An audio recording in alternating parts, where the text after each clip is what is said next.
Number 8. Abandoned mansion in La Huasteca. Perched ominously at the peak of a canyon in Monterrey, Mexico's Park La Huasteca, an abandoned limestone mansion blends almost seamlessly into the cliffside. It was built back in 1955 by a renowned doctor named Eduardo Aguirre Pequeño, who was famous for his contributions to the study of a rare tropical disease known as pinta. The 3-story home was finished 5 years after construction began. In the mansion, Dr. Aguirre Pequeño injected himself with the pinta virus to study the disease firsthand after it failed to transmit to lab animals. According to legend, the doctor's screams could be heard echoing throughout the surrounding area, suggesting that he had an incredibly unpleasant experience with the virus. Luckily, he was able to overcome the self-inflicted illness. The mansion was later abandoned during the 80s when the government seized the property through eminent domain amid a series of land reforms. There were originally plans to turn the house into a museum, but that never happened.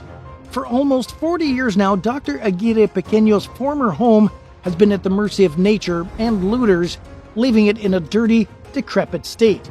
Residents have occasionally taken upon themselves to clean up the site to the best of their ability, but many would like to see the government step in and make use of the cliffside structure in some way. Number 7. Sathorn Unique Tower. As the Thai economy boomed during the early and mid-1990s, skyscrapers started popping up throughout Bangkok and at an astonishing rate. But this rapid development suddenly stopped in 1997 when Asia was hit by a financial crisis. This caused the Thai baht's value to plummet. The money to pay for large-scale development projects quickly dried up, and in some cases buildings were left unfinished. Over a dozen incomplete ghost towers were left standing all throughout the city, serving as an unsettling reminder of just how fast the economy can go broke. The most noteworthy example of this can be seen in the 49-story Sathorn Unique Tower, a planned office building and luxury apartment complex that was about 80% finished when the crisis initially hit. Construction never continued, and today, the derelict tower remains a key fixture in the Bangkok skyline, where it stands out against other buildings since it's in noticeably worse shape than those around it. After being abandoned, the building attracted a population of squatters and stray dogs. Sathorn Unique is also rumored to be haunted by restless spirits. An alarming number of dead bodies can be found in the decrepit skyscraper, along with an unexplained collection of eerie mannequins. To stop people from breaking in, the building's owner has opened up the tower to tourists. It's unclear whether there are any plans for the high-rise in the future. Number 6. Boor Hill Station. When colonial French forces started pushing their way into the Cambodian jungle during the early 20th century, they weren't ready for the stifling and life-threatening heat. To make conditions more bearable, they built a resort town called Boor Hill Station in the 1920s.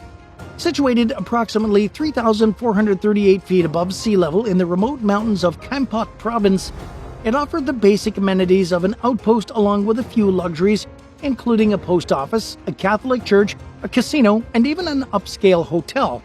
Building this tropical retreat came at an immense cost in human lives, though.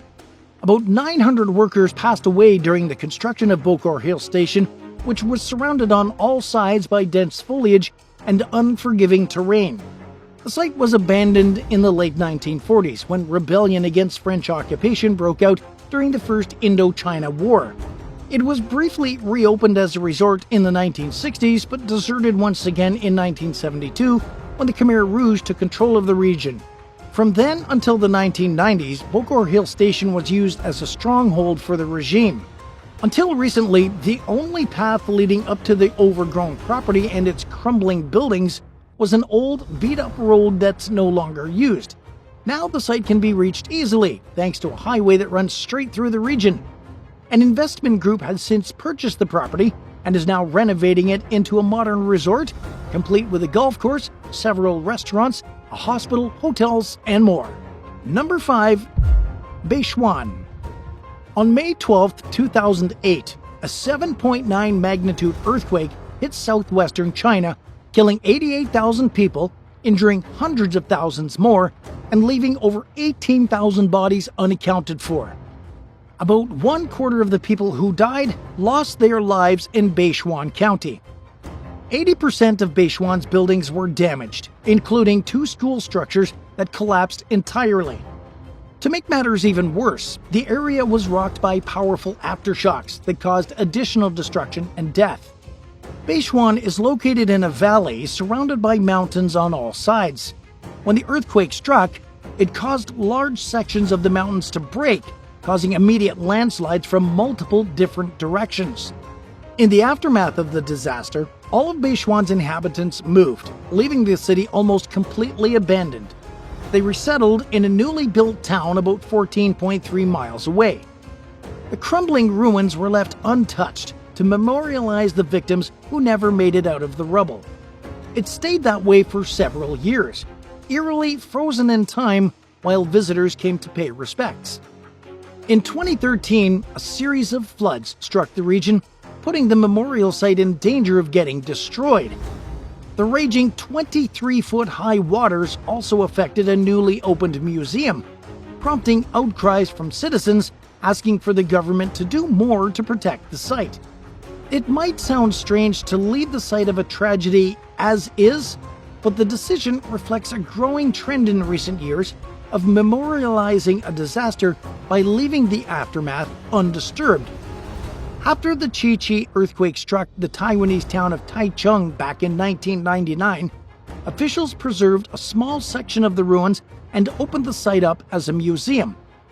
At a museum dedicated to the 1995 Kobe earthquake in Japan, there's a preserved fault trench showing the ground rupture that initially caused the disaster. And in Hebgen, Montana, the Earthquake Lake Visitor Center sits on top of a massive landslide that happened after a 7.5 magnitude earthquake in 1959. What do you think of commemorating disasters by preserving the destruction? Is it morbid, or is it an appropriate way to help people understand and appreciate the gravity of what happened? Share your thoughts in the comments below, but be sure to subscribe first. Number 4. Hachijo Royal Hotel. Up until the mid-1960s, the Japanese government made it extremely difficult for its citizens to travel internationally so that its expanding middle class would spend their money inside the country. But people still wanted to go on vacation. So, thanks to its own residents, the country developed a thriving tourism industry. Located 178 miles south of Tokyo within the Izu Islands archipelago, the subtropical island of Hachijo-jima was easy to travel to, but still felt like a world away from Japan's bustling metropolis. The government successfully promoted Hachijo-jima as the Hawaii of Japan, leading to an increase of visitors and rapid property development. In 1963, the Hachijo Royal Hotel opened its doors as the island's most upscale place to stay. Its extravagant design was based on French Baroque architecture and featured Greek statues, fancy fountains, an outdoor swimming pool, and perfectly groomed landscapes. Over the years, foreign travel became easier and more popular among Japanese citizens. Domestic destinations lost their value since vacationers instead opted to visit other countries, and Hachijo-jima slowly became a ghost town. The island's leadership tried to revive the tourism industry, but it was never restored back to its former glory. After undergoing multiple owners and name changes, the Hachijo Royal Hotel officially closed in 2003. By then, it was outdated and showing signs of its age. Since then, it has only continued to deteriorate rapidly over the years thanks to neglect and saltwater damage.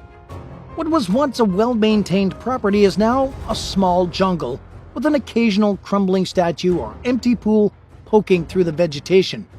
The hotel sign is also blocked by plant life, and the stairway leading up to the entrance is covered by moss. Photos taken during a 2021 visit to the site reveal that the hotel still holds a large amount of furniture, with some parts of the building seeming to be in better shape than others. But overall, it's clear the hotel has lost its battle against the elements. It's unknown whether the authorities plan to demolish it or if the building is going to sit there indefinitely as it becomes even a bigger eyesore. Number 3. Lobitos. Situated in the northern Peruvian desert, the coastal town of Lobitos is well known among surfers as an incredible place to catch some waves. It's also a ghost town filled with abandoned military buildings, a hospital, a playground, and several Victorian-style mansions. Lobitos started off as a fishing town. At some point, it became a colony of the Lobitos Oil Field Company, which rented the land from the government. The oil giant offered its mostly American and British employees, as well as their families, upscale living conditions. But not everyone got to enjoy these luxurious amenities. Locals were banned from going into the settlement, making any existing racial and class disparities even more transparent than they were to begin with. The Peruvian government took over Lobitos after a military dictatorship took over in 1968. All 20,000 residents were handed eviction notices, giving them only 10 days to pack up and leave. The Peruvian army turned the empty town into a military base, using the vacant mansions to house personnel. At the time, Peru and Ecuador were caught up in a territorial dispute. Given its proximity to the border, Lobitos was the perfect place to establish a base. But the two countries soon reached a peace agreement, and the base was removed. After the military got out, the remaining buildings fell victim to vandals and nature. Some of the old structures have been repurposed by surfers, but for the most part, Lobitos is derelict and forgotten. Number 2. Palazzo Dario. In the world-renowned romantic city of Venice, Italy, there's a 500-year-old Gothic palace that's rumored to bring disaster to anyone who owns it or stays in the building for more than 20 days. Nicknamed Dario, or the House of Death, Palazzo Dario boasts a long line of owners and inhabitants who died, took someone else's life, went bankrupt, or experienced some other major bout of misfortune. Built in 1479 by an aristocrat named Giovanni Dario, the palace's bad luck starts as far back as the original owner's daughter. After inheriting the property, Marietta somehow drowned in the nearby Grand Canal. Her husband Vincenzo and the couple's son were later killed. After the property owners went bankrupt only a few centuries later during the 1830s, a British scientist named Raden Brown purchased the home.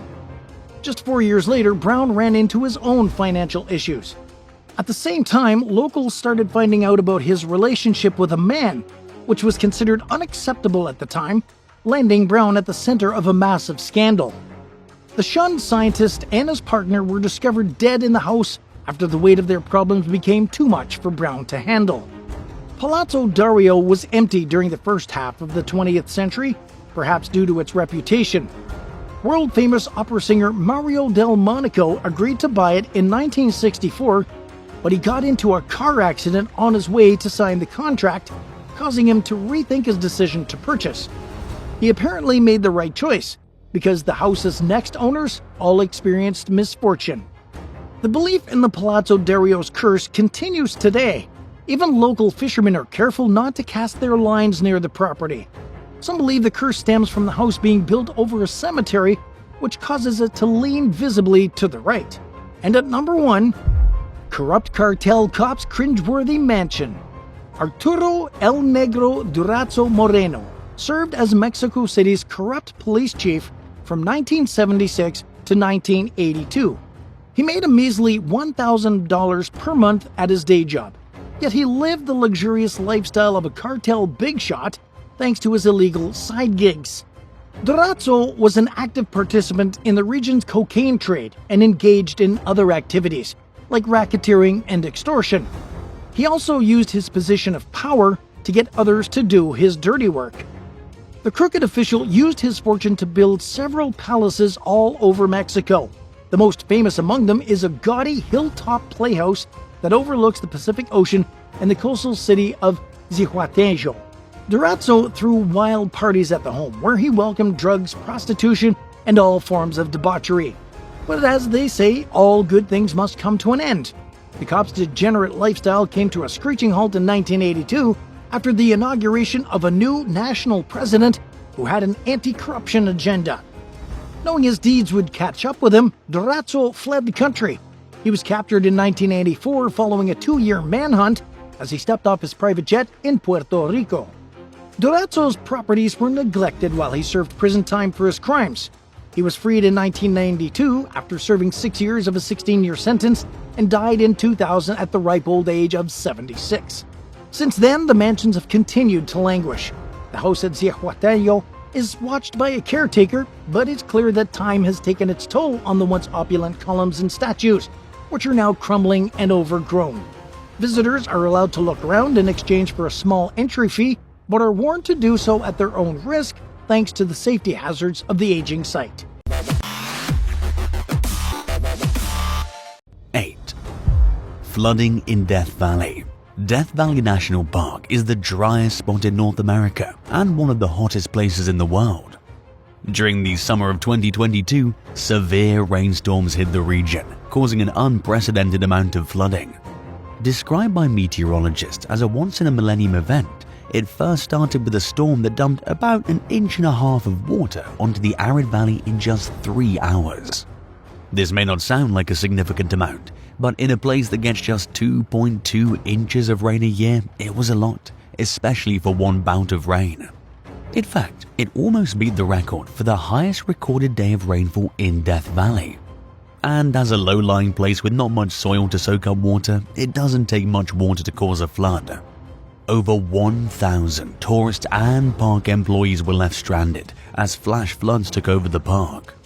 Even after the waters dried up, all roads in and out were left impassable thanks to the thick layers of mud and gravel left behind. Luckily, no serious injuries were reported after the incident. According to experts, an event like this happens once every 1,000 years in Death Valley. But as global climate change persists, scientists have warned that extreme weather events will be on the rise and will become especially more likely in the western half of America. 7. Record heat and deadly storms. In what's been described as a summer of hell, multiple parts of Europe experienced record high temperatures in the latter half of July 2023. For a week-long period, the continent's southern and eastern countries suffered consistent temperatures at or over 104 degrees Fahrenheit. The weather was unforgiving in certain areas like Sicily, where the heat reached approximately 115 degrees Fahrenheit, and Sardinia, where temperatures hit a peak of 118.4 degrees. Deadly wildfires broke out on the Greek island of Rhodes, prompting evacuation efforts and emergency conditions throughout the country. 19,000 civilians and tourists were shipped off the island by both air and sea. Wildfires also hit Italy, Portugal, Spain, and some parts of North Africa, claiming dozens of lives in the process. In Malta, power blackouts forced civilians to sleep outdoors, or if they were lucky, inside their cars with the air conditioning running at full blast. The record hot air mass was thankfully broken up by a strong cold front, which brought destructive and deadly storms to other regions of Europe. A tornado hit Milan, along with massive hailstones measuring up to 6.3 inches in diameter. In northeastern Italy, a resident found a hailstone measuring nearly 8 inches long. If these dimensions are correct, that means it's one of the biggest hailstones ever seen in Europe, coming second only to an 8.1-inch specimen found in 2010. The storms in Italy also ripped roofs straight off of homes, caused flash floods, uprooted trees, and caused severe electrical damage that set at least one house on fire. In Neuchâtel, Switzerland, buildings were damaged by 135-mile-per-hour winds, which reached speeds similar to a Category 4 hurricane in the country's western region. Footage captured in the city of La Chaux-de-Fonds featured trees being bent to the ground from the force of the storm, which also sent debris flying throughout the streets. Croatia also experienced one of its worst storms in history as severe weather hit the Balkan region. 4 people were killed, over 100 were injured, and at least 2,000 buildings sustained damage as high winds and torrential rains continued to batter the country. The hellish conditions lasted for over a week. Individually, it's hard to attribute all of the events to climate change, but scientists have pointed toward the heatwave and storms as collective evidence of intensifying weather patterns they believe might be caused by rising global temperatures. 6. Canada's record wildfires. Just like other natural disasters, wildfire seasons are normal in many places, but there's been a noticeable uptick in both the number and size of these fires in several regions, leading to rising concerns among experts that this trend will continue as climate change gets worse. In 2023, Canada experienced its worst recorded season of forest fires of all time. By mid-July, over 25 million acres of woods had already been destroyed by wild blazes. To put this into perspective, the total area ruined was equivalent to the state of Kentucky. And with more than a month of peak fire season left to go, it had already surpassed the past record for annual fire destruction from 1989, when over 18 million acres burned. As of August 1st, the fires had destroyed almost 4% of Canada's forests at a rate of over 7 times the long-year average for that portion of the year. At least 5 people were killed due to the fires, and over 120,000 residents had to be evacuated out of their homes. The air quality in the areas surrounding the fires also plummeted.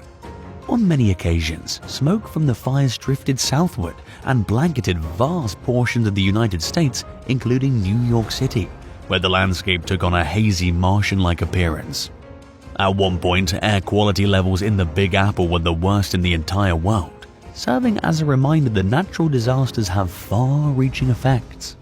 The smoke eventually reached overseas in Europe, where air quality levels were also drastically affected. Canada's fires were fueled mainly by the unusually high heat and dryness.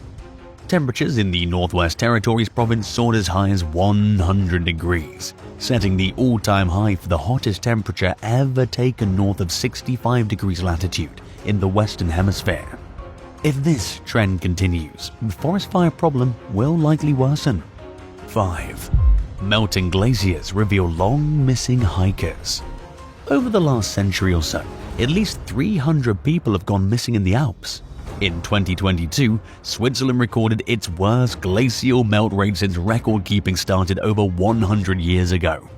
According to The Guardian, the country's glaciers lost about 6% of their remaining volume, almost double the previous record, which was set back in 2003. As glaciers recede at unprecedented rates, the remains of the long-lost individuals have popped up in Switzerland and other northern countries.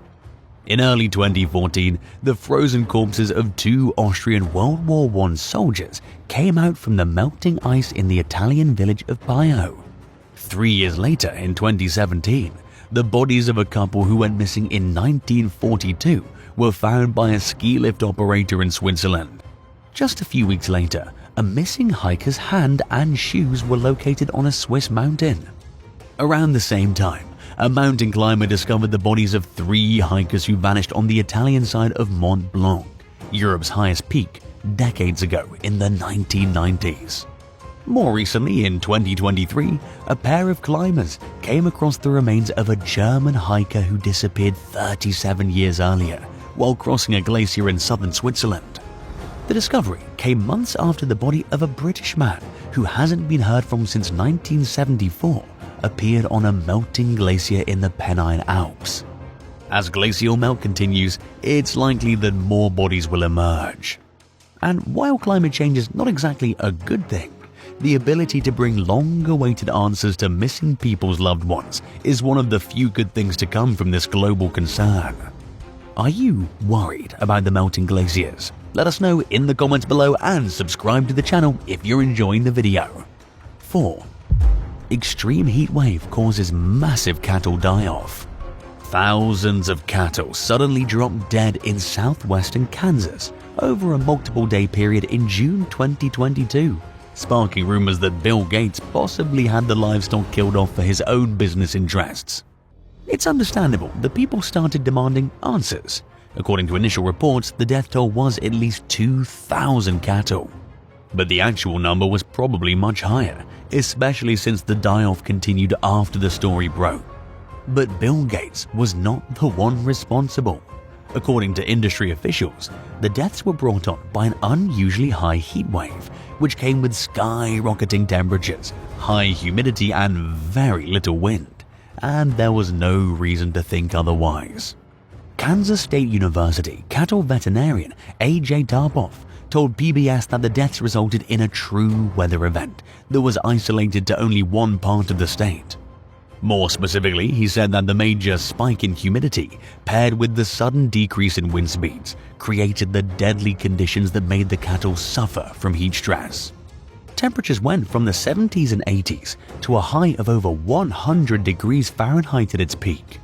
While cattle owners usually prepare for the summer heat, the extreme weather proved to be just too much for much of the region's livestock, many of whom had not yet shed their winter coats.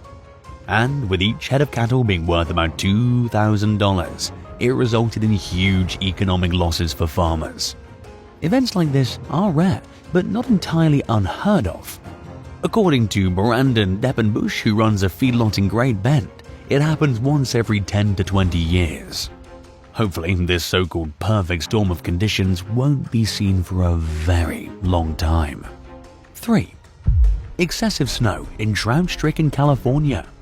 During the 2022 to 2023 winter, California was battered by a deluge of unusual winter storms. In early March, a blizzard struck the state's mountains. For many, it was the worst storm they'd ever seen, including Andrew Schwartz, whose home doubles as the University of California's Central Sierra Snow Laboratory. Schwartz has seen his fair share of extreme weather conditions. He told the Washington Post that this was the first time he ever worried that he might not be able to make it out alive, and by a certain point, the snow was neck deep. Over a 2-week period, the region had over 12 feet of snow. The extreme whiteouts, 70-mile-per-hour winds, and more shut down highways and buried towns. Drivers were stranded, residents were trapped, roofs were collapsed, and communities experienced power outages. Ranch cattle became stranded and started starving to death because their owners had no way to get them food. Luckily, authorities stepped in to help, and hay was delivered to the animals by helicopter in an effort called Operation Hay Drop. The immediate effects of the snow were also massively destructive. But it also increased the snowpack in the central and southern Sierra Nevada mountains to nearly twice that of the annual average, which brought much-needed relief to a region that would have otherwise had its 4th year of severe drought. 2. Flooding in Appalachia.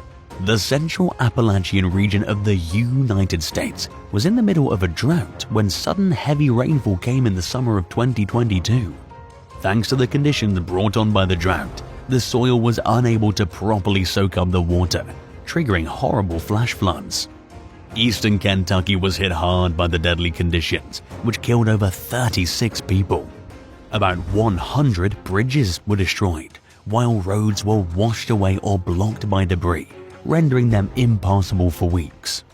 Around 9,000 houses across 13 counties were damaged or destroyed, preventing thousands of residents from returning home when the floodwaters receded.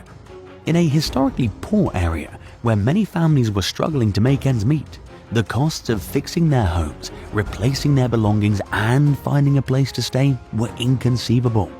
Local infrastructure was also damaged in many places, where electricity, internet, and other basic things became unavailable. The 2022 floods were some of the most extreme in Kentucky's history. Much like the floods that hit Death Valley around the same time, experts describe the flooding as a once-in-every-1,000 years event. But this type of weather could become more frequent as global temperatures rise, and Appalachia is particularly vulnerable to climate change. Unfortunately, most local governments are not prepared to respond to future disasters. 1. Pakistan's mega monsoons. Over a 3.5-month period starting in June 2022, Pakistan experienced its wettest monsoon season since record-keeping began in 1961. Rainfall levels hit 500% above average in what was described as monsoons on steroids. The torrential downpours overwhelmed the Indus River, and at the same time, a heatwave caused glacial melting, triggering flash floods throughout the country and forming a massive inland lake measuring 62 miles across. At least 1/3 of Pakistan was submerged underwater, forcing around 8 million people to leave their homes. Entire towns and farms were either submerged or destroyed, and over 1,700 people died in the disaster. Survivors took shelter in displacement camps, abandoned buildings, and roadside tents. Foreign Minister Lobitos told CNN that the country's officials knew that they should expect more extreme weather patterns because of climate change, but they weren't prepared for the catastrophic conditions they were plagued with. He said that he hoped it wasn't a new climate reality, but scientists have suggested it could very well become one. In the immediate aftermath, many criticized the government's slow rescue response, while local officials were accused of hoarding humanitarian aid. The looting of relief goods has also become a major issue. As the one-year anniversary of the floods quickly approached, Pakistani officials claimed that most people had gone back to their homes. But non-governmental organizations that work directly with survivors have revealed that millions are still struggling and in dire need of humanitarian aid to help with malnutrition and the lack of clean drinking water. Number 8. The Luftwaffe. The Luftwaffe was the Nazi Air Force during World War II. It was established in 1935 despite the Treaty of Versailles, which banned Germany from creating an air force after the First World War. It was led by Hermann Göring, an ally of Adolf Hitler and a former fighter ace. The group played a key role in German victories in Poland, Norway, France, and the Soviet Union, using their superior aircraft to achieve air superiority and support ground forces. They also conducted strategic bombing campaigns against Allied targets, causing massive destruction and casualties. They were made up of multiple branches, consisting of fighters, bombers, dive bombers, transport planes, reconnaissance planes, and night fighters. The Luftwaffe also had paratroopers known as Fallschirmjäger, who performed airborne assaults. The Luftwaffe had some of the most advanced and innovative aircraft in the entire war, like the Messerschmitt Bf-109, the Focke-Wulf FW-190, the Junkers Ju-87 Stuka, and the first operational jet fighters, the Messerschmitt Me-262 and the Heinkel He-162. They faced many challenges, such as a lack of fuel, spare parts, pilots, and poor training. The pilots also had to put up with the increasing strength and numbers of the Allied air forces, especially the British Royal Air Force and the United States. The Luftwaffe suffered heavy losses in the Battle of Britain, the Battle of Stalingrad, the Battle of Kursk, and the Allied bombing of Germany. They were a formidable and feared adversary for the Allies during World War II. They demonstrated their skill, courage, and loyalty to the Nazi regime until the end of the war. Sadly, they also committed many war crimes against civilians and enemy troops. Number 7. The Soviets' Red Army. The Soviet Red Army were combat forces that fought against Germany and its allies in World War II. The Red Army was formed in 1918 after the Bolshevik Revolution. They were loyal to the Communist Party and had a large force of soldiers, tanks, artillery, and aircraft that fought on multiple fronts across continents. The unit was also a deadly force that inflicted massive casualties during the war. The Red Army officially lost 6.3 million killed in action, with 555,400 deaths by disease and 4.6 million missing or captured. Still, some Russian scholars estimate that the total military losses were well over 11 million.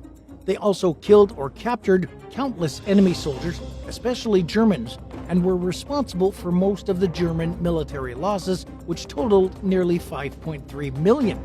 On top of that, they also destroyed thousands of enemy vehicles and aircraft. The Red Army faced multiple challenges and hardships during the war, like the German invasion of 1941, the brutal siege of Leningrad, massive losses at Kiev and Vyazma, the lack of supplies and equipment, and harsh weather conditions.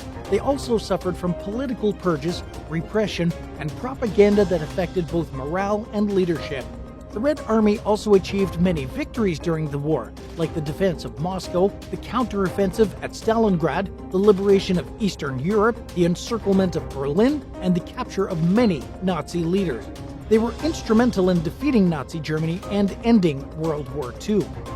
Number 6. The Pathfinders. The Pathfinders were a group of elite soldiers who played a vital role in airborne operations during World War II. They were specially trained to parachute or glide ahead of the main forces and mark landing or drop zones with visual signals. They also had to secure and defend those areas until the arrival of the main force. The Pathfinders faced many dangers, consisting of enemy fire, bad weather, navigation errors, and limited communication. They started out as a combination of both the British and American forces, which learned from their experiences in the early stages of war that they needed a more accurate and reliable way to guide their airborne troops to targets. The British Pathfinders were part of the RAF Bomber Command, and their main goal was to locate and mark targets with flares. The American Pathfinders were part of the 82nd and 101st Airborne Divisions and were tasked with providing positive guidance and control for the troop carrier aircraft. The Pathfinders participated in major operations of World War II, like Operation Husky, the invasion of Sicily, Operation Avalanche, the invasion of Italy, Operation Overlord, the invasion of Normandy, and more.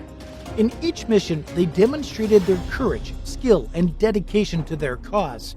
They often had to improvise and adapt to difficult situations, such as using alternative signals when their equipment failed or finding new landing sites when the originals were compromised. They also had to put up with harsh conditions like cold, hunger, fatigue, and isolation. The Pathfinders were a crucial factor in the success of the Allied airborne strategy during World War II. They enabled the delivery of thousands of paratroopers and glider troops to their objectives with precision and efficiency. They also contributed to the destruction of enemy targets and the disruption of their defenses. They were a small but elite group of soldiers who earned the respect of their comrades and foes alike. They were truly deadly warriors who paved the way for their nation's victory. Number 5.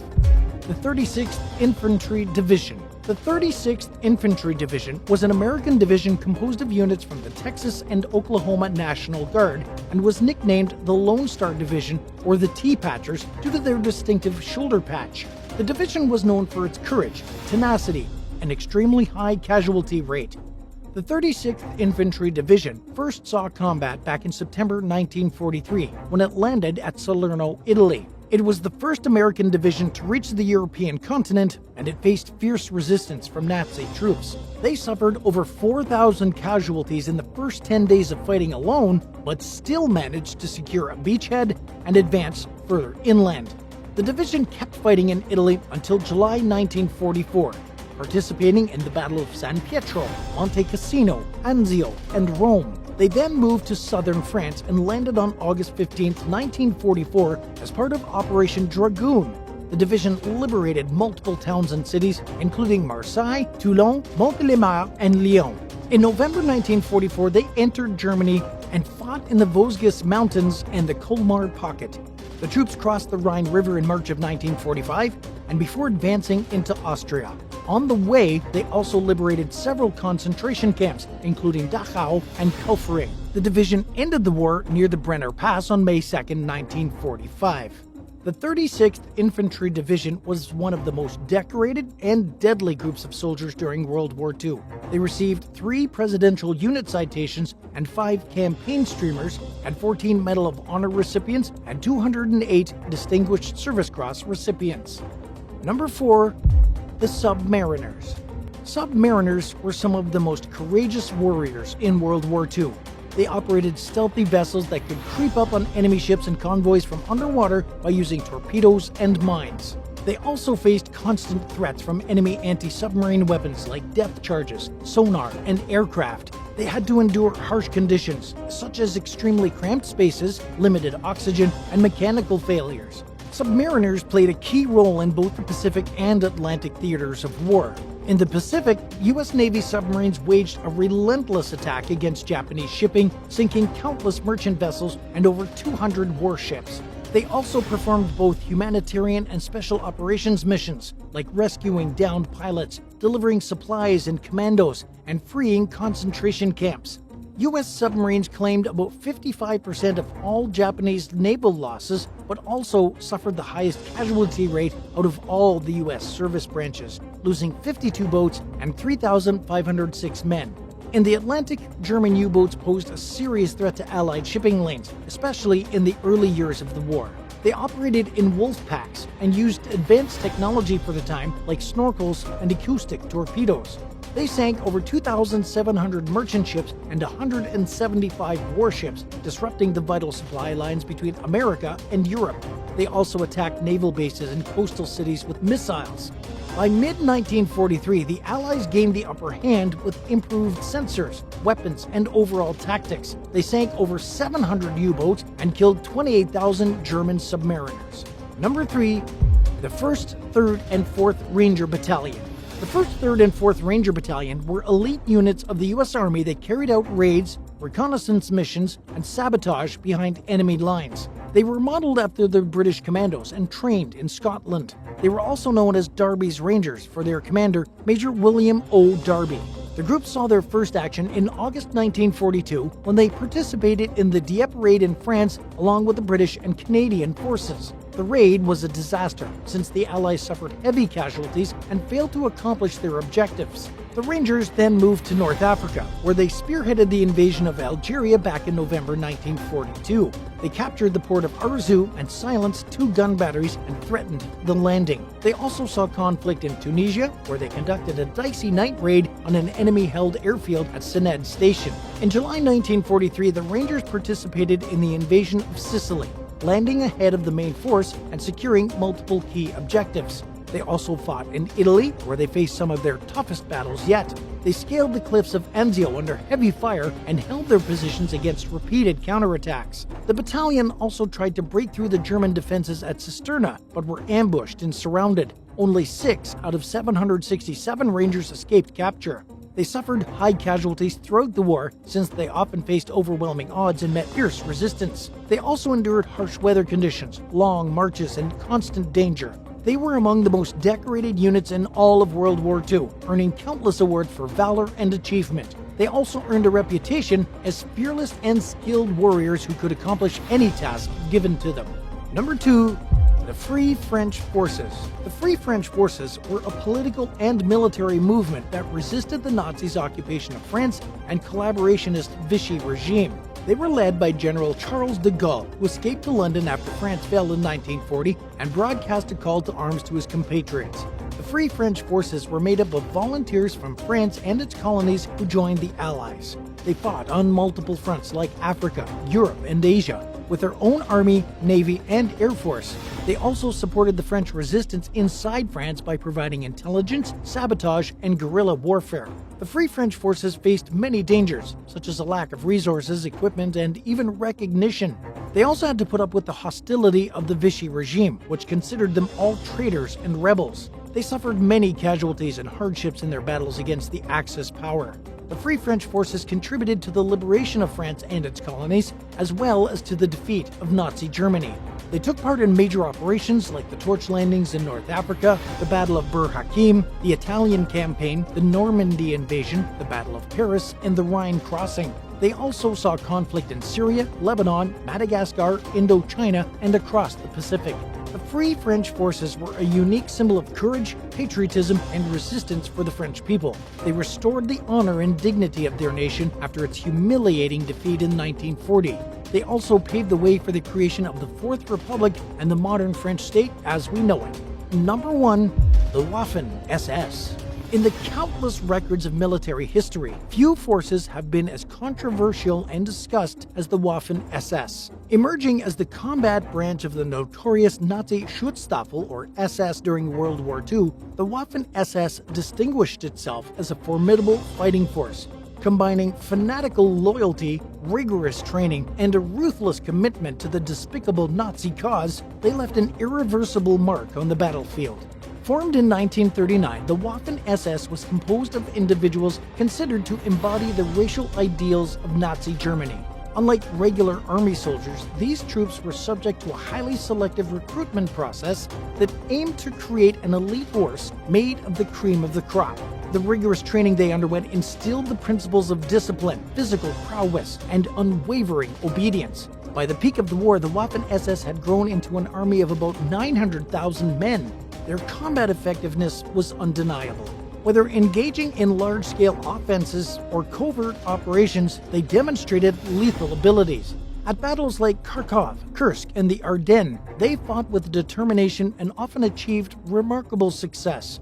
Renowned for their tenacity and willingness to fight to the last man, the waffen-ss became synonymous with fanatical bravery. But their ferocity on the battlefield was overtaken by a dark legacy. Members of the waffen-ss were implicated in war crimes and many atrocities, from the mass executions at Oradour-sur-Glane to the systematic extermination of innocent civilians and prisoners of war. Their actions represented the darkest side of human history.